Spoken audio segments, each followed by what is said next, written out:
விநாயகர் சதுர்த்தி அன்றைக்கி நாங்கள் வந்து இதெல்லாம் தான் செஞ்சு சாமிக்கு படைச்சிட்டு நாங்களும் சாப்பிட்டோம். ஃபஸ்ட்டு வந்து குளிச்சுட்டு சாமியெல்லாம் கும்பிட்டு வந்துட்டு சமைக்க ஆரம்பித்தாச்சு. சமைக்கிறதுக்கு வந்து ஃபஸ்ட்டு வந்துட்டு நான் சுண்டல் தான் வேக வச்சேன். சுண்டல் வந்து அம்மா நிறையவே ஊற வச்சுருந்தாங்க. அதனால் சரி சுண்டல் வந்து கொஞ்சமாக எடுத்துகிட்டு மீதி வந்து ஃப்ரிட்ஜில் வச்சுக்கலாம் அப்படின்னு சொல்லிட்டு சுண்டல் தான் வேக வச்சிடணும். எடுத்து கொடுத்துட்டேன் நான் பாதி. ஒரு 1.5 சொம்பு அளவுக்கு தண்ணி ஊற்றிட்டு கொஞ்சமாக தேவையான அளவுக்கு உப்பு போட்டுட்டு மூடி வச்சு ஒரு 7-8 விசில் வச்சு எடுத்துக்கிட்டேன். சூப்பராக வெந்து வந்துருச்சு. அன்றைக்கி பருப்பு சாம்பார் நான் தான் வச்சுருந்தேன். செம்ம டேஸ்ட்டாக வந்துச்சு. அதுக்கு ஒரு சீக்ரெட் இன்க்ரீடியன்ட் இருக்குது. அது என்னன்னு சொல்லிட்டு வீடியோ போக போக தெரிஞ்சுப்பீங்க பாருங்கள். சாப்பாடு வடிக்கிறதுக்கு வந்து இந்த பாத்திரத்தில் தான் வச்சிடணும். இதில் சாப்பாடு வடித்தோம் அப்படின்னா சாப்பாடு வந்து வெயிலுக்கு வந்து கெட்டு போகாமல் இருக்கும். இதுக்கு நான் எடுத்துக்கிட்ட காய் வந்து வெள்ளை பூசணி, சௌச்சௌ, முருங்கைக்காய் இது 3த்தையும் போட்டு கட் பண்ணி வச்சாச்சு.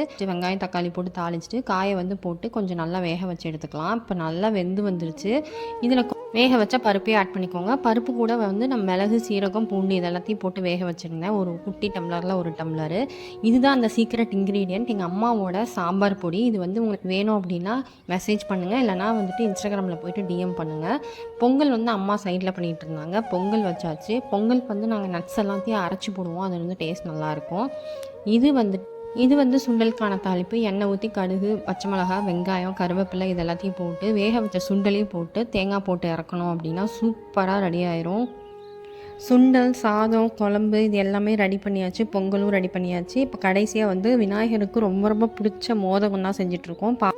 பாப்பாவும் சூப்பராக ஹெல்ப் பண்ணா எனக்கு. அவள் அழகாக இருக்குதுன்னு சொல்லிட்டு இருந்தா. அந்த மோதகம் வீடியோ வந்து நான் கீழே வந்து டேக் பண்ணுறேன். கண்டிப்பாக செக் பண்ணி பாருங்கள். ரொம்ப ரொம்ப சூப்பராக டேஸ்ட்டாக இருக்கும். கண்டிப்பாக இதை வந்து ஸ்கூல் ஸ்நாக்ஸுக்கு கூட செஞ்சு கொடுக்கலாம். அடுத்ததாக வந்துட்டு மெதுவடை தான் போட்டிருந்தேன் நான்.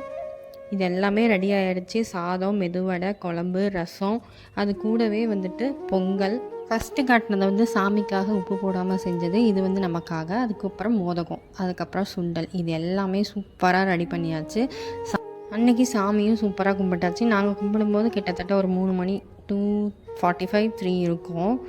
நீங்கள் எல்லோரும் விநாயகர் சதுர்த்திக்கு என்னென்னலாம் செஞ்சீங்க, என்னென்னலாம் பண்ணீங்கன்னு சொல்லிட்டு கமெண்ட் செக்ஷனில் சொல்லுங்கள். உங்களுக்கு மசாலா வேணும் அப்படின்னா டிஎம் பண்ணுங்கள், இல்லைனா ஃபோன் நம்பர் கொடுத்துருக்கேன், அந்த ஃபோன் நம்பருக்கு மெசேஜ் பண்ணுங்கள். நான் உங்களுக்கு டீட்டெயில்ஸ் எல்லாம் சென்ட் பண்ணுறேன். மேடம்க்கு வந்து அன்றைக்கி பசிக்கவே இல்லை. ஒரே ஆட்டம், ஒரே ஜாலியாக இருந்தாவ. சமையல்லாம் பண்ணுறாங்க, நிறையா எதுவும் பண்ணுறாங்க அப்படின்னு சொல்லிட்டு ஒரே ஹாப்பியாக இருந்தா. ஓகே, இன்னொரு வீடியோவில் பார்க்கலாம். பாய்.